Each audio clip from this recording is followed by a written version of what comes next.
첫 번째 소식입니다. 폭우로 역대급 피해가 발생하면서 이명박 정부의 국책사업이었던 4대강 사업이 수면 위로 떠올랐습니다.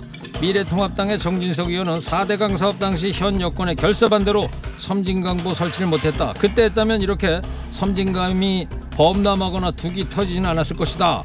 이렇게 밝혔죠. 4대강 사업을 확대했다면 섬진강 일대의 물난리를 막을 수 있었다는 주장입니다. 그러나 경남 환경단체인 마창진 환경운동연합과 대한하천학회는 오히려 4대강 사업 영향으로 낙동강 제방이 붕괴했다고 주장했습니다. 제방 붕괴의 직접적 원인으로 파이핑 현상을 지목했는데요.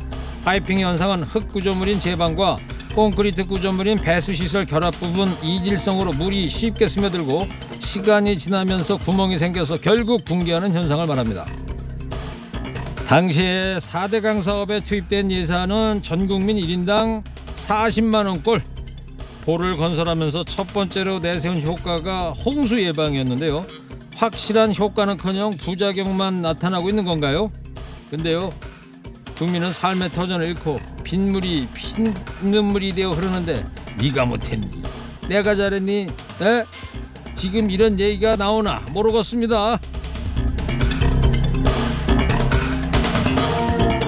일부 유튜버들이 특정 업체로부터 협찬이나 광고비를 받아놓고 광고 사실을 밝히지 않은 뒷광고 의혹이 일고 있는데요. 정지현 한국소비자연맹 사무총장이 이런 불법행위 근절은 유튜버만 단속한다고 될 일은 아닌 것 같다고 밝혔습니다.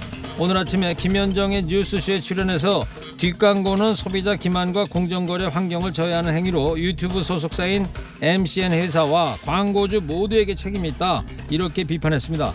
또 9월부터 공정거래위원회가 뒷광고 단속을 강화하겠다고 발표한 데 대해서는 실효성은 잘 모르겠다. 뒷광고는 계속 진화할 것이기 때문에 빠져나갈 구멍이 많이 생기게 되고 적용에 어려움이 많을 수밖에 없다고 설명했습니다.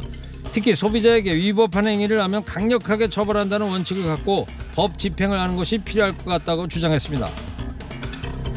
기만으로 얻은 수익보다 처벌받고 내는 벌금이 몇 배 이상이면 하라고 해도 안 하겠죠.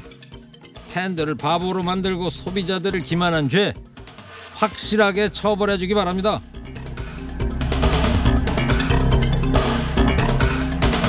다음 소식입니다. 노영민 비서실장이 서울 강남 반포주택을 실제로 팔지 않았을 수 있다, 이런 의혹 보도에 대해서 청와대가 매매 계약을 체결했고 잔금 지급만 남은 상황이라고 반박했습니다. 앞서 중앙일보는 노영민 반포 아파트 팔았나 안 팔았나 등기 명의는 그대로 라는 제목의 기사를 보도했죠. 해당 기사는 노 실장의 반포주택이 실거래 신고가 안 된 상태라는 점을 지적하면서 계약을 취소했을 가능성이 있다고 언급했는데요.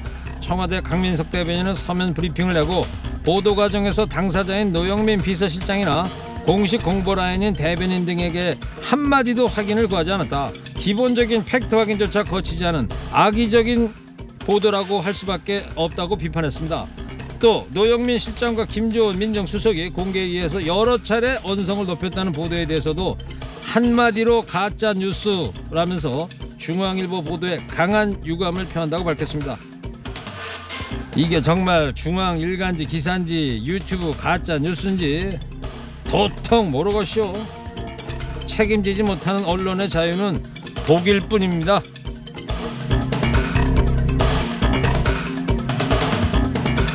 인구 10만 명당 치료 가능 사망률이라는 게 있습니다. 제대로 된 치료만 받으면 살릴 수 있었는데 여건이 안 돼서 사망한 사람들의 비율입니다.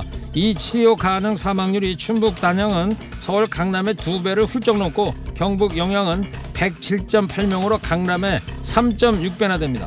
사람 목숨이 사는 곳이 어디냐에 따라 왔다 갔다 한다는 얘기인데요. 이른바 사람 많은 대도시에만 또 돈 되는 진료 과목에만 의사가 몰리는 게 현실이죠. 그래서 정부가 내놓은 해법은 의사 수를 늘려서 지역으로 보내는 방안입니다. 정부는 내후년부터 의대 정원을 앞으로 10년 동안 4,000명 늘리기로 했습니다. 그중에 3,000명은 지방 근무 10년을 의무적으로 하게 하고 500명은 소아외과나 중증외상 같은 특수분야, 나머지 500명은 기초과학 및 바이오, 제약연구 인력으로 선발하기로 했습니다. 그러나 의사협회가 강력히 반대하며 총파업까지 요구했습니다.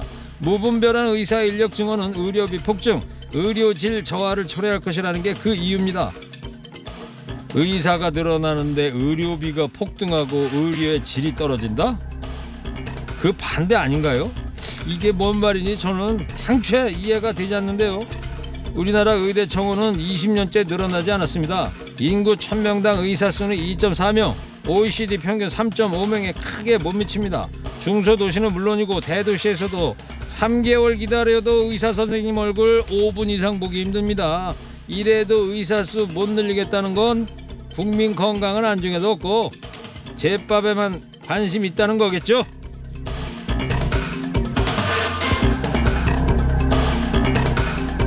마지막 소식입니다. 미국이 교착 상태에 빠진 북미 협상을 진전시키기 위해서 북미 상호 연락사무소를 설치하는 방안을 모색하고 있다고 일본 교도통신이 보도했습니다. 교도통신은 외교 소식통의 말을 인용해서 평양에는 미국 정부 관계자가 또 워싱턴 DC에는 북한 관계자가 각각 상주하면서 연락사무소가 국교가 없는 양국 사이를 잇는 사실상 대사관 역할을 수행할 것이라고 설명했습니다.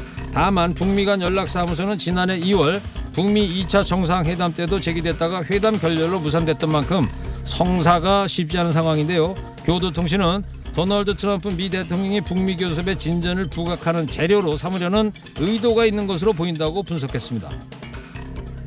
트럼프의 속내가 어떻든 우리는 남북관계 진전이라는 실리만 챙기면 그만이죠. 헤이 미스터 트럼프, 선거 얼마 남지 않았시오? 좀 더 애써 보시오. 오늘 허리케인 데스크 여기까지 하겠습니다. 깨어있는 시민이 됩시다.